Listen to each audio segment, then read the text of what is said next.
Well, yes, now we're joined by Mr. Robert Temukbero, who is a senior advocate of Nigeria. Good morning. Thank you for coming on today. Good morning. Thank you for having me. Well, just before we get on to that Anambra poll, what was focused on in the opening sequence, which Magba did take on with the honorable gentleman in the House of Reps about this bill that was signed by the House and the National Assembly and the Senate.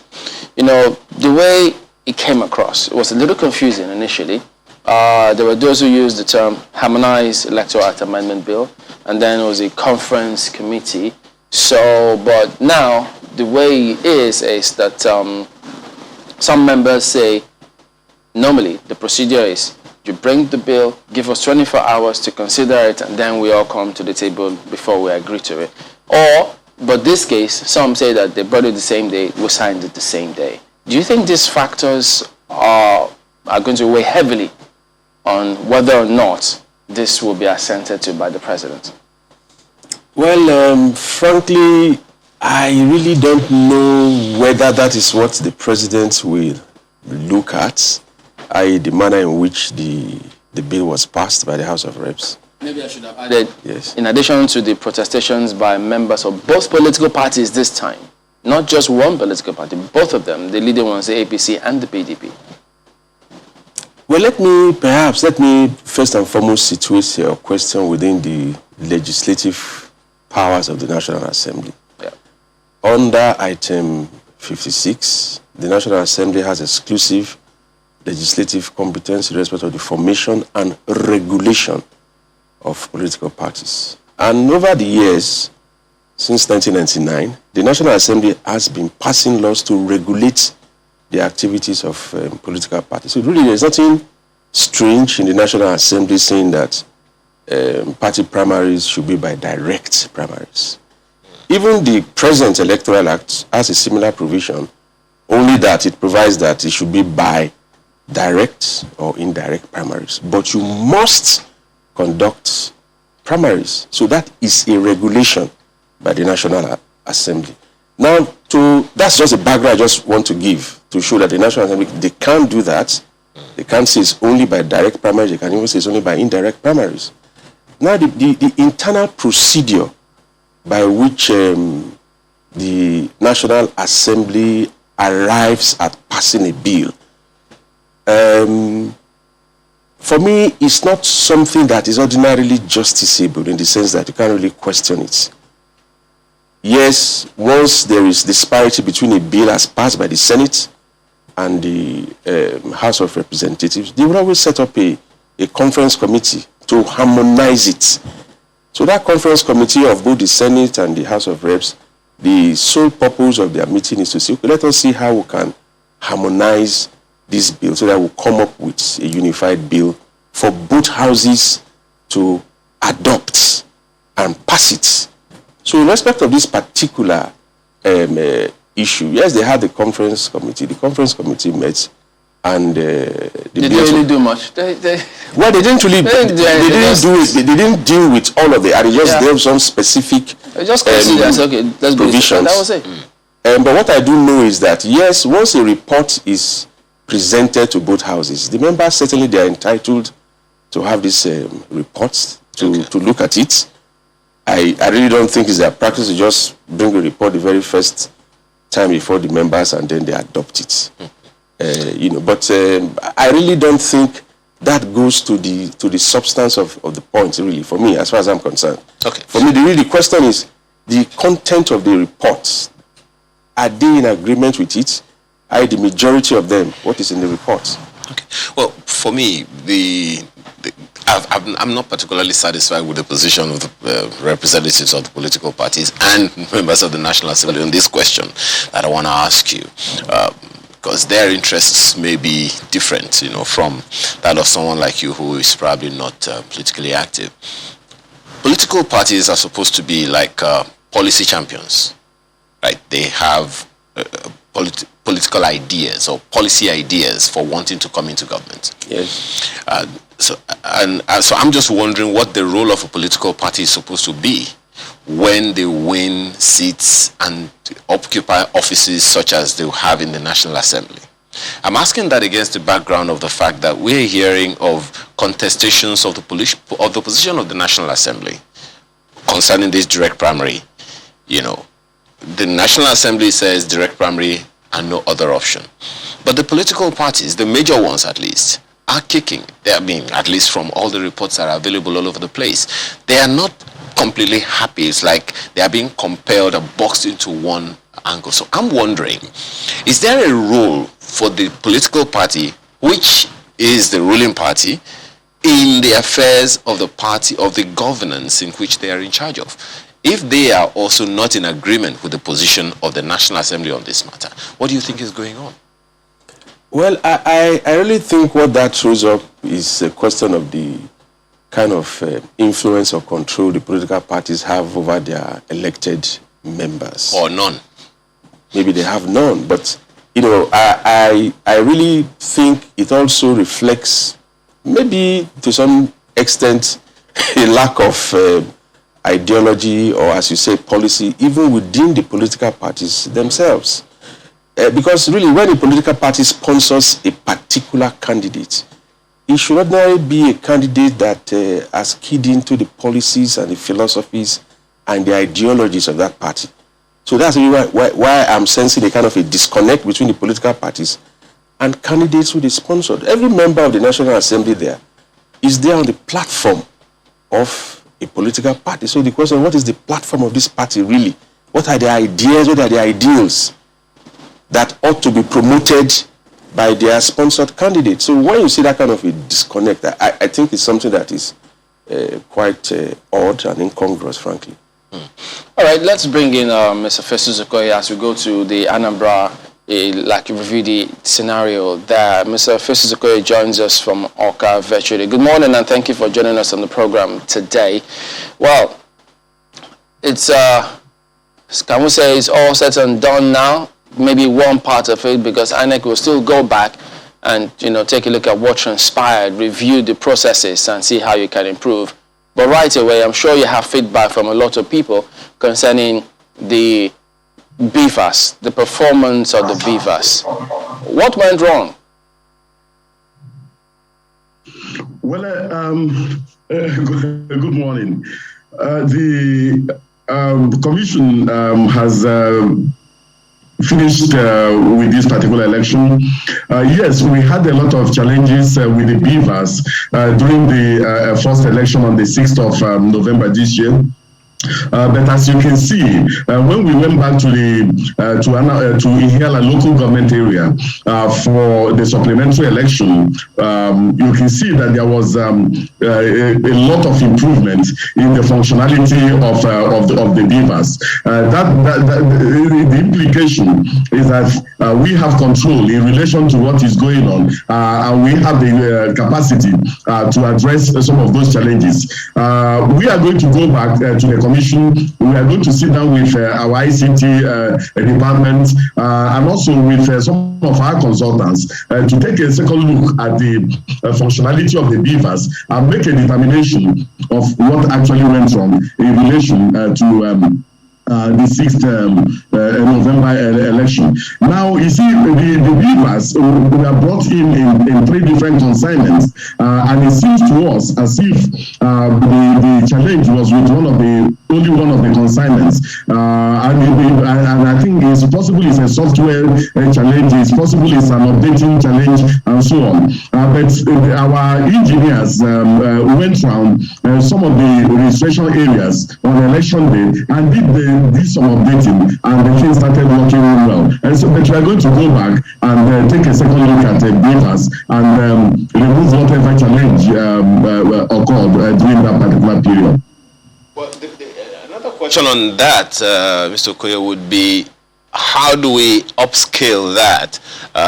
Perhaps it will be good to identify exactly what happened that made that to happen, because there are those who are challenged that if this election were to be on a massive scale, such as the general elections, the BVAS, the performance of the BVAS on Saturday would have greatly marred the election if it was on a much larger scale and it's not just one state. Because one can suspect, though, that the supplementary election was smooth simply because, I mean, INEC was just able to sift out the ones that were good and working much flawlessly for that one.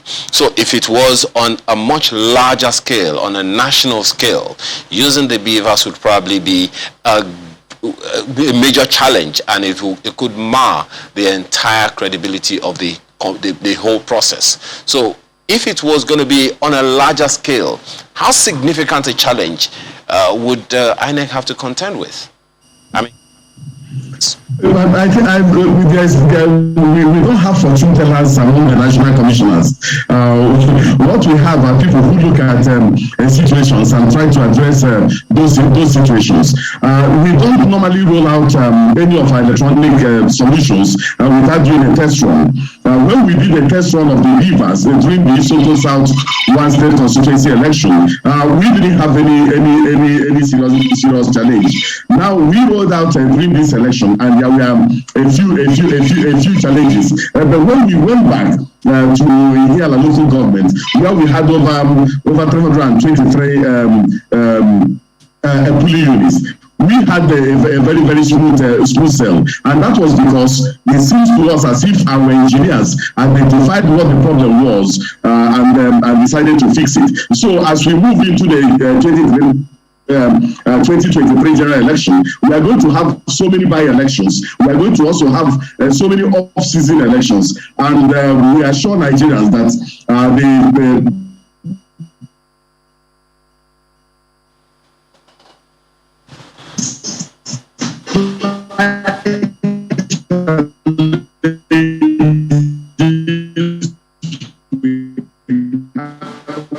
we're kind of losing you, but it's understandable. This one is not beavers. I can assure you, it's just the network poor connection, which can happen sometimes. But we're hoping to get him back.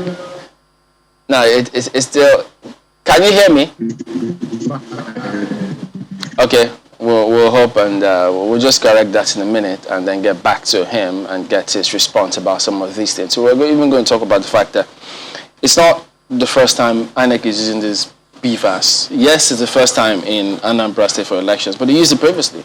And so you'd have thought that, well, the IT persons should have been used to this kind of facility or equipment such that it shouldn't give this kind of hitch as much as it did there. But we'll get him back hopefully soon. And then, but from your impression, from what you heard about how all of this have been conducted, and legally speaking, do these kind of things, can they be a challenge? Could there be legal hurdles or impediments as a result of the functioning or malfunctioning of this equipment when the elections are over and done with? Well, from a legal perspective, I think whenever the technology deployed for the electoral process malfunctions like this, it really has serious effect on the election. So that the question the courts or lawyers will be interested in is whether that malfunction has substantially affected the outcome of the election. You know, having regard to the rules that INEC has set out in its guidelines for the Anambra election, that it is either the beavers is used or there is no election in that particular polling unit where it has failed to function. In other words, there is no backup, there is no plan B. Is beavers or not? Of course, that will have serious impact on the result of the election. If at the end of the day, they don't get these machines to function substantially well in all of the areas where elections ought to have been conducted. So, is there a picture? Can you give us a picture when the electoral law speaks about substantial compliance? And now you even use the same phrase, substantially. So, what kind of scenario can there be for one to have an idea or say that possibly this could be tantamount to not meeting that substantial compliance stance of the law? Well, the concept of substantial compliance is always situated within the context of the results of the election.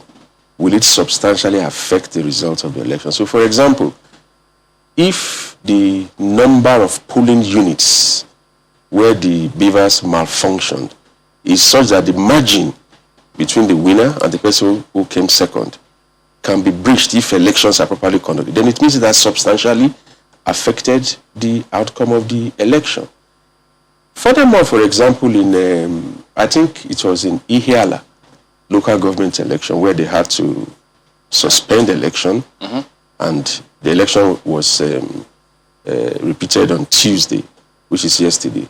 The reason why they had to do that was that mathematically it was still possible for somebody other than Soludo to emerge as the winner. I use the word mathematically because what the Constitution requires is that the winner in a gubernatorial election should have the highest number of votes and not less than a quarter So of the votes. you don't have to win those local governments. To win any local government. Wow. So you can amass votes from one local government and then make sure you have 25% in not less than 2/3 of the local governments, and then you win. So that is why I'm trying to use this Ihiala Yeah. as an example. For some reason, they couldn't even deploy any of their materials for the election.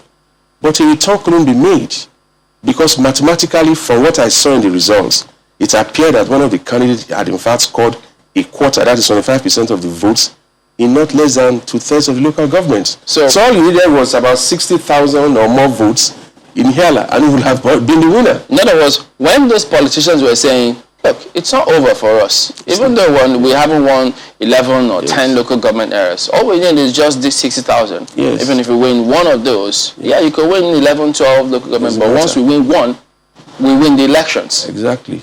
But the challenge there, would be, given, mathematically speaking, again, to use your words, sir, given that historically, voter turnout has been significantly low. Oh, yeah, that's correct. Maybe the word let me use your word, is substantially low. And undulating around 25% or less over the years. Could anything any miracle still have happened that would have drawn out up to 50% of 198,000 on the registered voters? The law will not work on that. So far, there is some possibility, no matter how slim it is. It is slim, yes. You look at the history, voter turnout has not really been that very high. Particularly in this Anambra election, voter turnout was so low that, I don't even think there's any place where you had up to 30% voter turnout, any local government. But then, so far that possibility exists. Then INEC did the correct thing in not making a return. Because the Constitution does not talk in terms of the number of local governments you have won. You can win a local government with 2 votes. You can win with just 2 votes. More than the next person. So you have won it, but that next person has the requisite 25%. All he needs is to go to a heavily populated local government, ensure there was massive turnout. If that had been done in Ihiala, for example, there was massive turnout.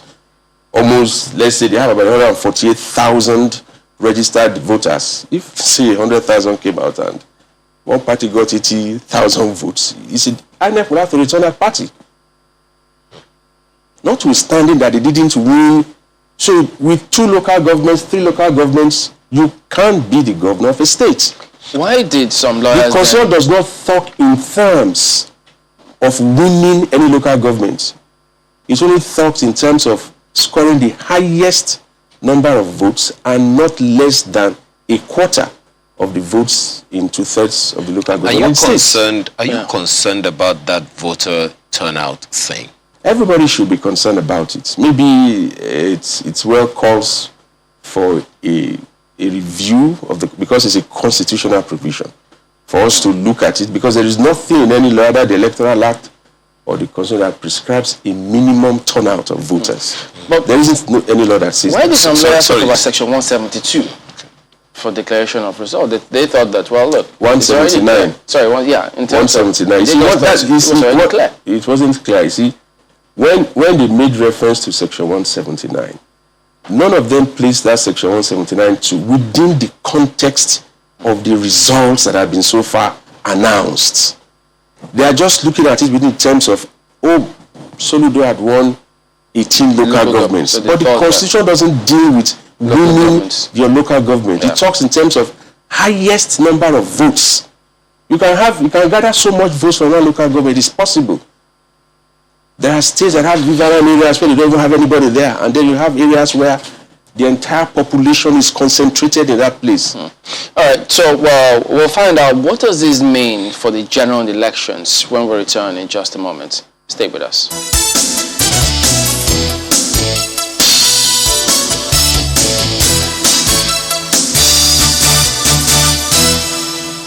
Welcome back. Mr. Okoye, I know they talk about electronic transmission of results and voting, very much hugging the headlines, and maybe for some time to come more so if or when the president does assent to that bill that has been passed by the National Assembly.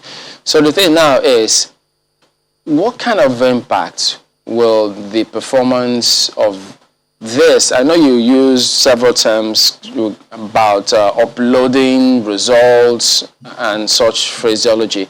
What is INEC going to do perhaps differently when that law is assented to? Is this still going to be the same format of voting or the same equipment or the same systems now that we will have when that law is signed into, when the bill is signed into law? Yeah, thank you very much. Grant me the indulgence to just respond very, very briefly in relation to the point my learned colleague in the studio was trying to make. Now, if you look at section 179, subsection 2 of the Constitution, you will understand very, very clearly why the Commission had to go back to Ihiala. Now, section 179, subsection 2, makes it very clear that before a candidate can be declared as having been duly elected as governor of a state, the candidate must score the highest number of votes cast in the election, and also a quarter of the votes in 2/3 of all the local governments. Now, 2/3. We have a total of 21 local government areas in Anambra State. So when you are trying to make a determination of the quarter of the votes in 2/3 of these local governments, you do not make that determination on the basis of 20 local governments. You make that particular determination on the basis of 21 local governments. That is the first point. The second point is that if no candidate secures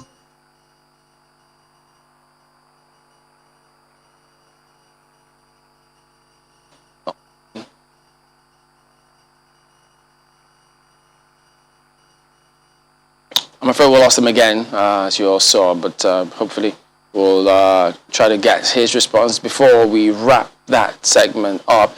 So the question that we expected him to respond to has got to do with this voting process and the voting systems.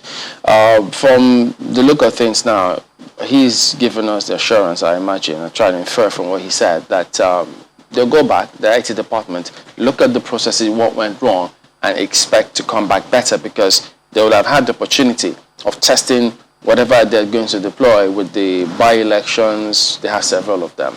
So can one then say that having seen these elections and the perhaps would-be by-elections notwithstanding, INEC may have to put in measures as opposed to saying no biometric voter accreditation system, no voting? Would that be a reasonable thing to do? Well, that's what they've done already in this particular election. I know if you remember when they introduced the smart card reader, they had similar challenges with the smart card reader. In fact, I recall that President Jonathan couldn't be accredited easily for a long time. And they also had to suspend, in fact, the general election because of challenges they had with the smart card reader. But over time, they overcame the challenges, and the smart card reader was used for the last general election. There were not much complaints about accreditation failures. I think with regard to these beavers, with time, this is like the first major election they are using it for, the gubernatorial election in Anambra. So they will overcome it, because I honestly believe that the deployment of technology in the electoral process is really very key to ascertaining the transparency of it, because that's always been the biggest problem with Nigerian election. It's never transparent, it doesn't appear to be credible, but the deployment of technology will assure that. When you have easy access to how the election was conducted, you can easily verify it. You can easily verify the results. So for me, the deployment of technology is really... But then there are those who, my apologies, Chairman, there are those who still contend that the deployment of technology is at the behest or at the whim of INEC. But then there are those who say that the law, the Electoral Act, still has some inhibitions to deployment of technology for voting and transfer of election results, quoting the various form EC8A, EC8B, and all of that, that the election is still largely manual. That's one of the complaints that INEC has come up with. Is there anything the law can do about that? Well, I think the source of that problem really is from the decisions of the Supreme Court. Ordinarily, the Constitution has given INEC unfettered powers to superintend, manage, and undertake elections. The National Assembly, so far as the powers of INEC is concerned, is to give them additional powers. It's not to curtail or restrict the powers of INEC. That is the constitutional provision. But unfortunately, decisions of the Supreme Court took a completely different path. That, oh, well, if it's not in the Electoral Act, then you cannot do it. This was the reaction of the Supreme Court to the deployment of a smart card reader, where the Supreme Court said, well, since the smart card readers are only contained in INEC guidelines, you cannot use it as a basis for questioning any election, since it is not in the Electoral Act. So I think even the National Assembly leveraging on that, or let me not use the word leveraging, trying to avoid the problem of those decisions in this proposed Electoral Act has now given INEC the powers unfettered to dictate the procedure from the conduct of any election. Unless that act, that part has been removed from this, document. Which part? The part which says that they still have to enter those results manually on paper. Well, that part is still there. That basically should be Section 63. That the polling unit results will be. It's even in the present what is proposed now, the bill. Which is what we thought that the conference committee would have perhaps addressed before coming up with this. What this conference committee even approved was subject to the provisions of Section 63. They now, Section 63 deals with how a presiding officer is meant to sort and count and enter it into a form prescribed by INEC, signed by the polling agents. He will give to the police, he will give to agents. So that provision is still intact, which means even if this bill is assented to by the president, we are still going to have a hard copy form of the results from each polling unit. So I suspect is that hard copy result that will be transmitted, will be scanned and transmitted. So they haven't done away with it. There's still a requirement for it. Something is going to give, because when that transparency, when we ramp it up and it's there, entrenched in the system, perhaps you see a lot more improved elections, improved from what just happened. Are we sure? Because that will mean that we may not necessarily have too much tribunals, cases in the court. But on the latter note, will lawyers feel happy about that?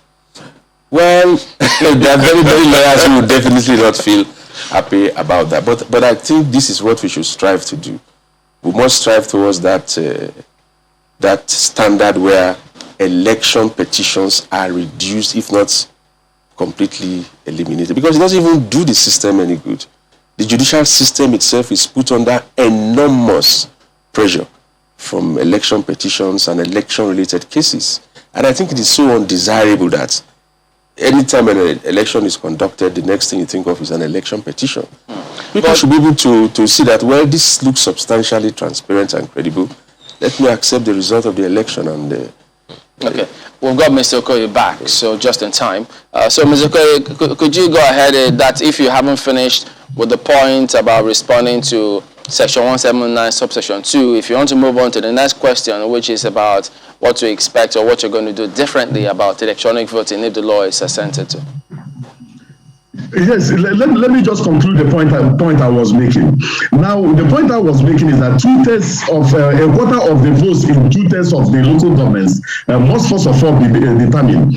Now, what the Constitution says is that if during this first election, none of the candidates is able to secure that requisite threshold, that there should be a second election. And that second election will be between only 2 candidates out of the 18. The first will be the candidate that secured the majority, the highest number of votes in the election.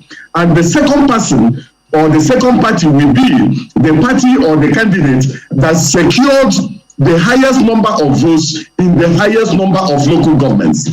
Now, you cannot measure the highest number of local governments with only 20 local governments when you have a total of 21 local government areas in Anambra State. And that was why it was imperative for us to go back to Ihiala and go and bring that particular election to a conclusive end, since we did not deploy to any of the polling units on election day.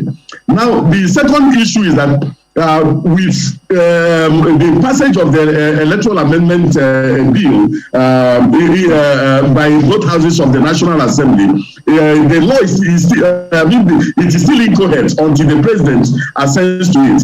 But the moment we get it, what we are going to do.